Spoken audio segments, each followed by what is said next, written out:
रानी बाजी कहला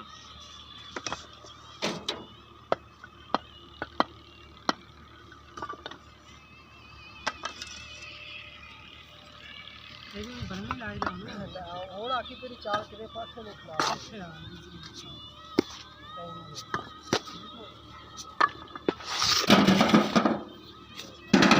आ चाले में जा ना काम खराब है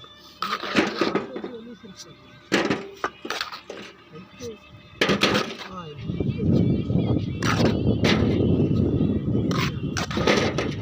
आपने काम